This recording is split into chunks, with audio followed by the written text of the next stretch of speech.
Hey guys, so welcome to part 2. This is where we take things up a notch and we get into the mass psychology of things.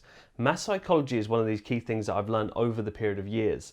I was often frustrated through my years of trading and I realized that I was constantly on the wrong side of the market, but I didn't really know that at the time.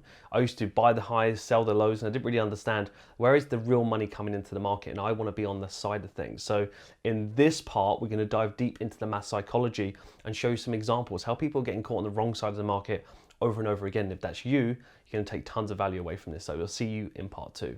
Welcome back to part 2. So really excited to get into this part where we break down mass psychology. So this is one of the main reasons why people are holding themselves back. I alluded to this in part 1 and I want to go in a bit more detail about what that actually means. So this was the previous chart that we looked at with euro pound. You saw the differences in percentages. You can see that that's one of the biggest differences why people, like I said, they're doing the break-even dance or they're inconsistent or consistent.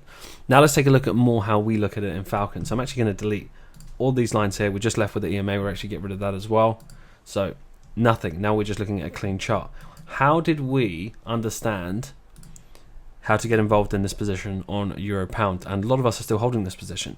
But how did we know that, right? So essentially, what is mass psychology? Mass psychology is people getting caught on the wrong side of the market. So it's normally where people buy the highs and they sell the lows. So they are buying at these areas here, right, at the end of these moves, and then they are selling in these areas here. So they think the market's going to keep going. They think they're missing out. They keep selling, keep buying. They think, right, I've missed out, and then they start buying. So you have to understand the mass psychology of why people are doing this. Now you have to remember this: 90% of traders fail in the market, right? 90% of traders, they trade support and resistance in these things. So you have to understand there's a common pattern here. So mass psychology, this is going to help you understand how to be on the right side of the market, utilizing the things that I've shown you in part 1, part 2, and then we'll build on it in part 3. So let's take a look at this.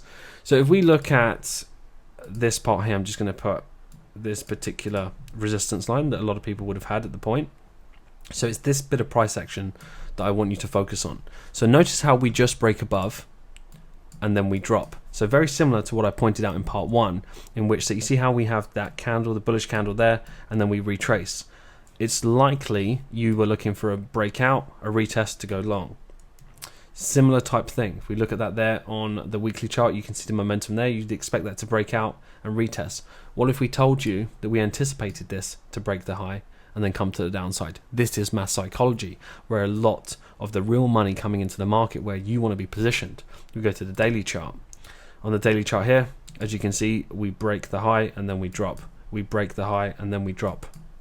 This is how we anticipated this for weeks and weeks and weeks. So look at the similar price action. So if we take this part here, it wouldn't be unusual to be looking at this bit of price action and be looking for sell setups. We were actually looking for sell setups for this one. We broke a little bit higher, so we knew there was a few things happening. Either we're going to sell from here, or we're going to break up, break the high, get people caught on the wrong side of the market, then we're going to sell from here. So when we look at the current price action, how does this help you as a trader? Well, you can start to look at the behavior of currency pair and then realize how it can help you. So if we look and we utilize this tool, this is actually called bars pattern, and you can utilize this tool in TradingView. If we take this bit of price action, so you're going to click here and let's say click there, we start to move that and we just adjust. It's a little bit smaller. Notice how this is almost picture perfect. So look at that, almost picture perfect. Previous price, what happened? Moved up. We corrected in here where it kind of moved sideways and then it pushed up, broke the high, and then we dropped. What do we do here? We move up, we correct sideways, we move up, we break the high, and then we drop. So what we done is we utilize that previous price and the mass psychology of the market to get people caught on the wrong side of the market so we can capitalize on the trade. So this is why I was explaining to you guys and girls that when it comes to trading, if you're looking at that impulsive candle on, let's say, the weekly chart, and you're thinking, right, this is going to break up to then retest to go long, this is how we're anticipating this to break to the downside. So imagine if you knew more strategy, you understood how to do that. And even taking price back there, if you look at that, we've broken above there at this point, right? So we've broken above, you're expecting a retest to then go long. But then we're expecting this to come to the downside. So can you see how now we've utilized mass psychology, understanding where the big players are coming into the market and positioning ourselves by utilizing on the lower time frames more pattern identification, which you'll learn more in episode 3, right? So in part 3 of this, It's really going to teach you how to really get involved. And one thing I want you to understand, right, you're going to see this, and I want you to backtest this. I want you to go on many charts and see how we break the low, get people caught on the wrong side, and then we move up. How we break the high, get people caught on the wrong side, and then we break to the downside. So if you could learn how to anticipate this before it happens, positioning yourself in a market, think of how profitable that's going to be for you. That's what I want you to focus on, is those 1% tweaks. Now, what you'll also find in these areas is volatility. So most of you won't take trades because of news. How many of you right now, and be honest, how many of you right now have seen trades drop like this, but you didn't take the trade because there was a bit of news? You know, it might be NFP, it might be FOMC. A lot of people are misinformed. The market's evolved, the market adapts. Things are not what they used to be. And a lot of the times you'll be saying, right, look, I had predicted, for example, how many of you predicted that, right, I think that, you know, Europound's going to go to the downside. We're going to sell off. And you do your analysis, you predict it, you see it happen, but you can't get involved. Like I said in part one, you're limiting yourself for entries, or if you do get in by an off chance, you're closing trades down early, so you're limiting your percentage.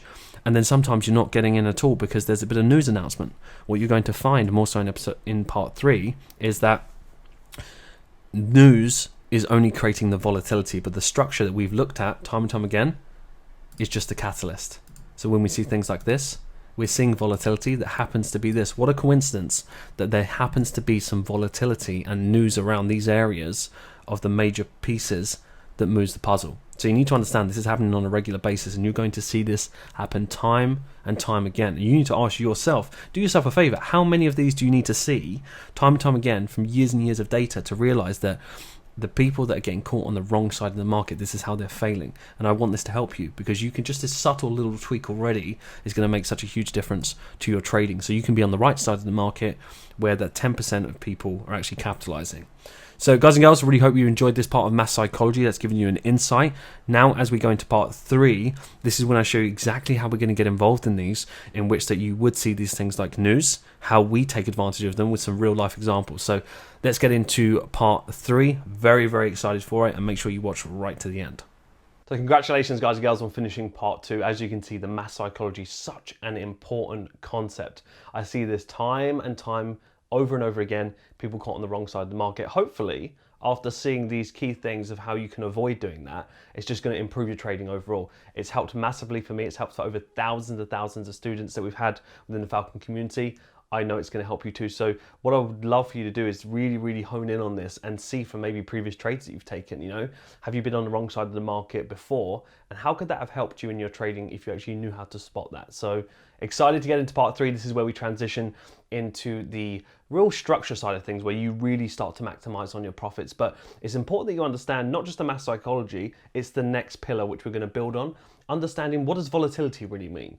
Is it the news that's moving the market, or is it the structure? And how can you pinpoint that so then you can be ahead of the market to capitalize and really build on these parts? So excited to see you in part 3.